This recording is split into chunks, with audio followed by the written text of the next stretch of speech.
वृंदावन में ऐसा क्या है जो सूरज ढलते ही हवा तक का रुख बदल देता है?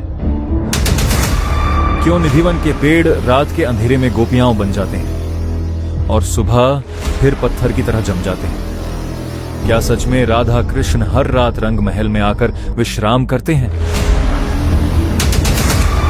जिसका सबूत सुबह मंदिर खुद देता है? क्यों बंदर, पक्षी और जानवर सब शाम होते ही निधिवन से बाहर जाते हैं? उन्हें क्या एहसास होता है जो इंसान नहीं कर पाता? रात में बंद होने वाले दरवाजे के पीछे कौन सी ऐसी लीला चलती है जिसे देखना इंसानी इंद्रियों के पार है? आज इन्हीं सारे सवालों के जवाब जानने की कोशिश करेंगे आज के इस अद्भुत वीडियो में।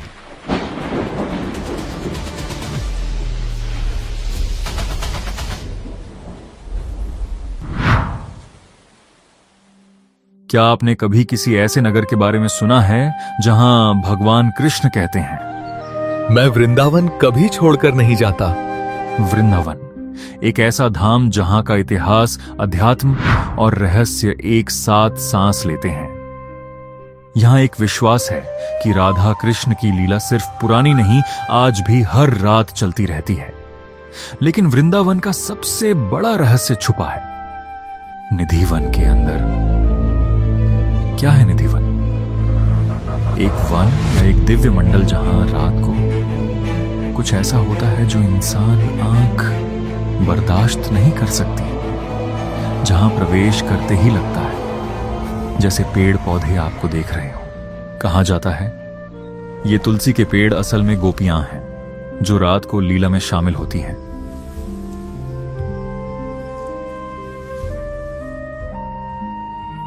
दिन में पेड़ झुककर, मुरझाकर एक अजीब सा रूप ले लेते हैं, पर रात में यहां कोई नहीं रुकता, न मनुष्य, न पशु, न पक्षी।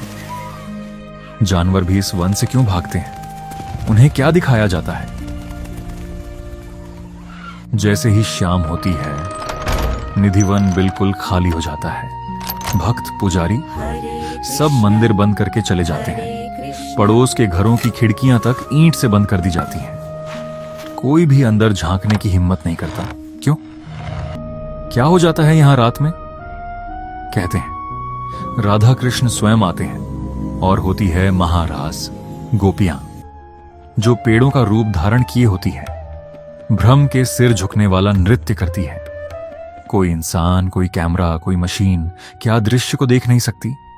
क्योंकि जो देखता है या तो बेहोश होता है या होश खो देता है।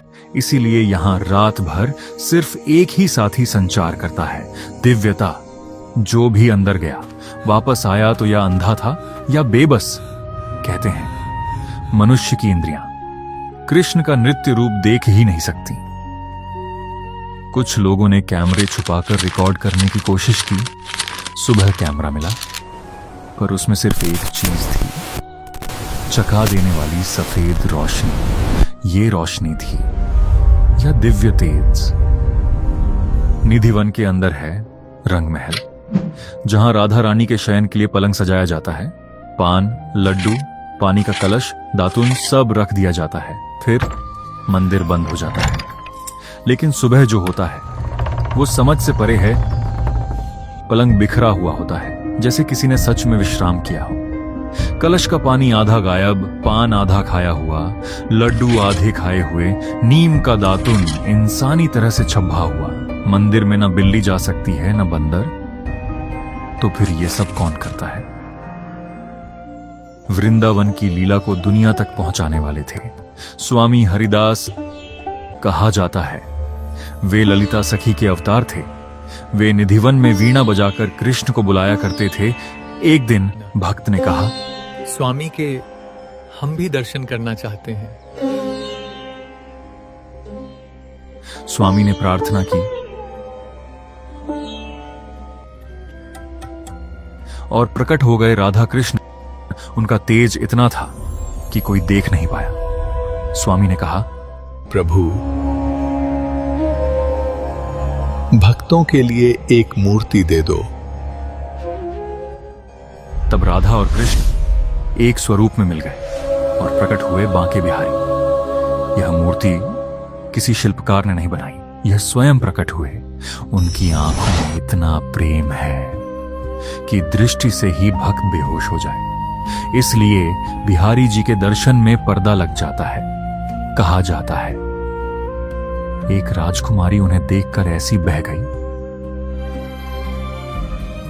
कि बिहारी जी उसके पीछे चल पड़े। तब से पर्दा लगाना अनिवार्य हो गया। वृंदावन में एक और अद्भुत स्थल है, गोपेश्वर महादेव। कहा जाता है कि शिव जी रास देखना चाहते थे। मैं भी कृष्ण का रास देखना चाहता हूँ। वृंदा देवी ने कहा, रास में प्रवेश करने के लिए गोपी बनना पड़ेगा। रास में प्रवेश करने के लिए गोपी बनना पड़ेगा। शिव जी ने यमुना में स्नान किया और गोपी बन गए। आज भी शाम को उन्हें गोपी का श्रृंगार पहनाया जाता है। एक और रहस्य है, इमली तालाब, जहां चैतन्य महाप्रभु का रंग बदल गया था सुनहरे से श्याम। राधा के श्राप से यहां का इमली कभी पतझड़ ही नहीं होता। पागल बाबा मंदिर का रहस्य भी कमाल का है। कहा जाता है कि एक जज ने खुद बांके बिहारी को अदालत में देख लिया था। वही जज पागल बाबा के नाम से प्रसिद्ध हुआ और उसने बनाया यह अद्भुत मंदिर जहां लोग आज भी उनकी पूजा करते हैं। निधिवन के पास है सेवा कुंज। कहा जाता है कि कृष्ण यहां राधा रानी के चरण दबाते थे। यहां भी रात में प्रवेश मना है। बहुत लोगों ने सच्चाई जानने की कोशिश की। किसी ने कैमरा लगाया, किसी ने ड्रोन भेजा, पर सुबह किसी का होश था, किसी का सांप। कोई अंधा हो गया, कोई मौन हो गया। कहानियों में बीबीसी और विदेशी टीम तक का जिक्र मिलता है, पर सबसे एक बात समान थी। अंदर कुछ ऐसा है जो इंसान बर्दाश्त नहीं कर सकता। विज्ञान कहता है पेड़ मुड़े हुए हैं क्योंकि मिट्टी अलग है। लोग कहते हैं अंदर कोई जाता ही नहीं, इसलिए कहानियां बनती हैं। लेकिन विज्ञान भी यह नहीं समझा पाया कि जानवर रात को भागते क्यों हैं, या फिर रंग महल के सजे हुए सामान को कौन छूता है। कुछ चीजें विज्ञान नहीं, विश्वास से समझी जाती हैं। निधिवन का असली रहस्य ये नहीं कि रात में क्या होता है। असली रहस्य ये है कि सदियों से लाखों लोग मानते हैं प्रभु आज भी यहां आते हैं, क्योंकि वृंदावन में कहा जाता है यहां रोम रोम में राधा कृष्ण बसे हैं। और वही इस धाम का सबसे बड़ा चमत्कार है। मित्रों, इस तरह समाप्त होती है आज की विलक्षण पौराणिक कथा। अगर आपको यह कहानी अच्छी लगी हो तो लाइक और कमेंट करके अपना प्रेम जरूर बताएं। ऐसी ही और पौराणिक कहानियों के लिए सब्सक्राइब करें। जल्द मिलेंगे एक नई अद्भुत कथा के साथ। जय श्री राम।